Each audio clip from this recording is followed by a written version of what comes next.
So again, we begin by graphing the function first. Y equals root x. Y equals x minus 2.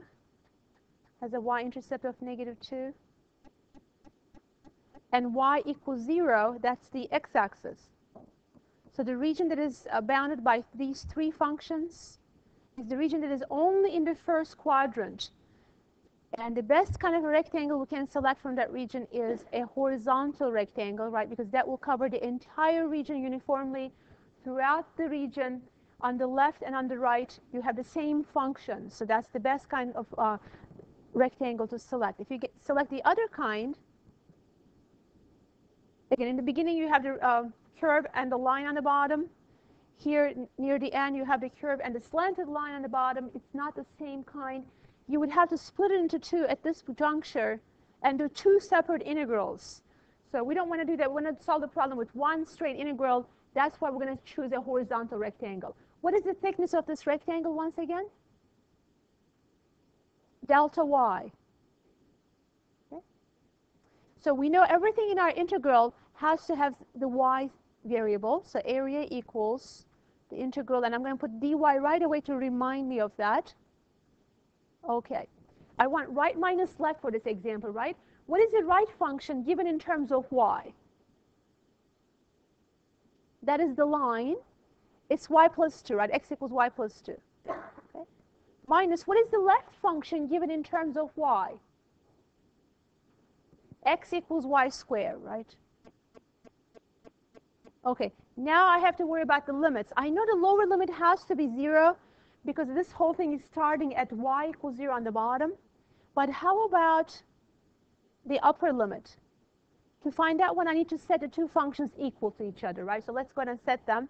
So let root x equal, as a matter of fact, since I'm trying to find the y intersection points, let me set those equations equal in terms of the y variables.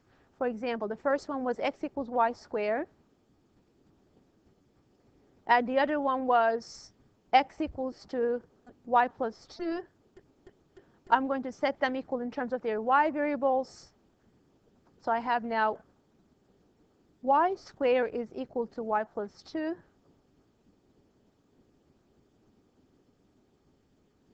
Y squared minus y minus 2 is 0.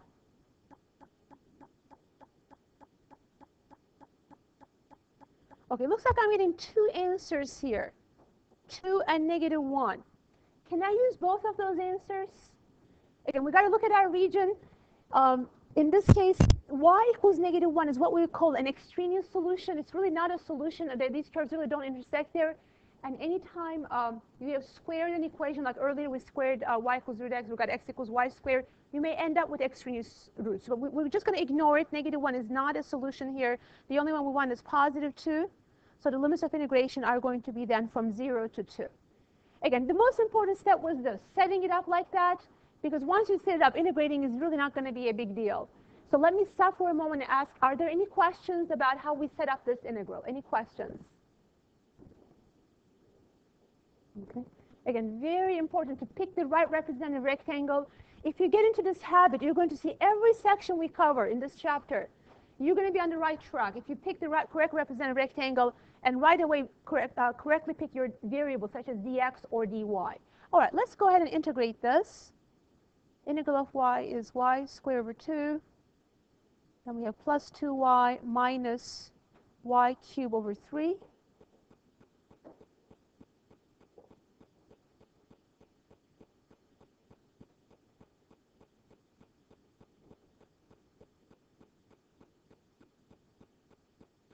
So we have 18 minus 8 over 3.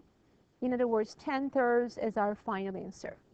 I think this was a little bit tricky. I'm curious to see if anybody got this correctly before I put it on the board. Did anybody get that far? Okay, few students were able to get it. Again, I realize it was a little bit tricky, but again, hopefully the more examples you see, the more you're alert of these tricky parts about a question, so you know how to set them up. Okay. And finally, I'm going to give you also a little bit more time to solve another question. Yeah.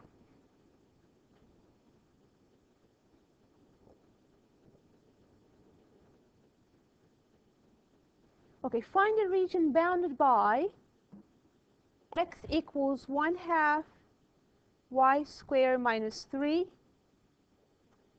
and y equals x minus 1.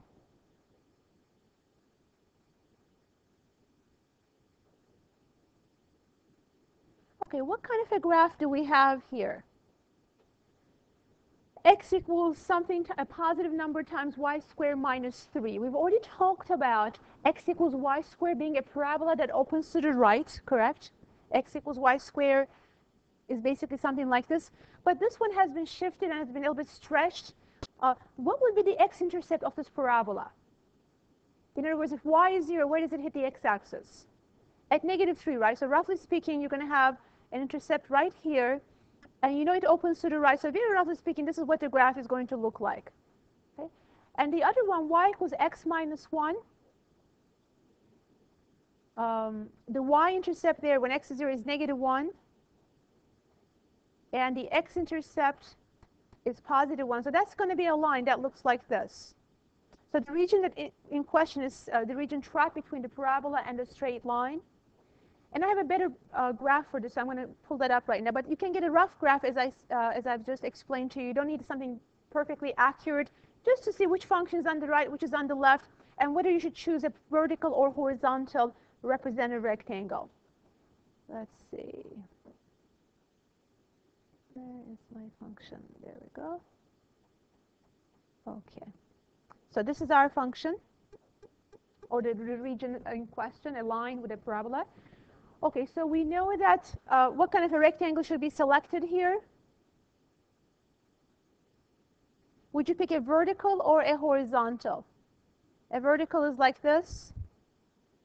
Do you have the same neighbors everywhere in the region?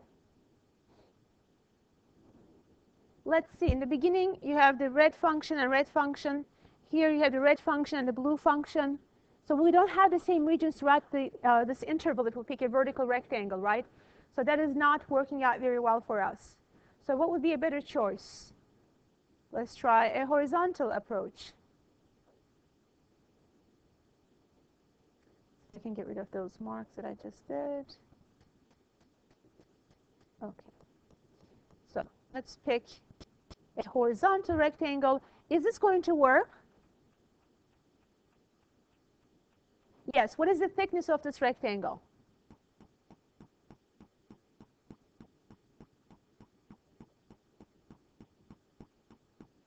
What is the thickness? Delta y. So we want to go right minus left. We're going to integrate y plus 1 minus 1/2 y squared minus 3 dy. And how about the limits of integration? Once again, set the two functions equal to each other. Let's do this on the side. So if I set the two functions equal, I'm going to have 1/2 y squared minus 3 is equal to y plus 1. I'm going to go ahead and multiply both sides by 2 to get rid of that denominator. So we have y squared minus 6 equals 2y plus 2. I'm putting them on the same side. And factoring, we get this. So it looks like there are two intersection points, 4 and -2. Does the graph show these 2 points to be correct? Right, roughly at -2 there is an intersection point, right? And also at 4 there's an intersection point. So it looks like those two are, it makes sense based on the graph. Like if you got like 2 and 9 or some weird thing like this which doesn't fit with your graph, you would go back and check your work at that point. So that means we're going to integrate this difference from -2 to 4. And I've already set that up earlier, so I'm just going to show you the solution. So we're doing right minus left. The right function was the line. The left function was the curve. Distribute your negative sign and then integrate.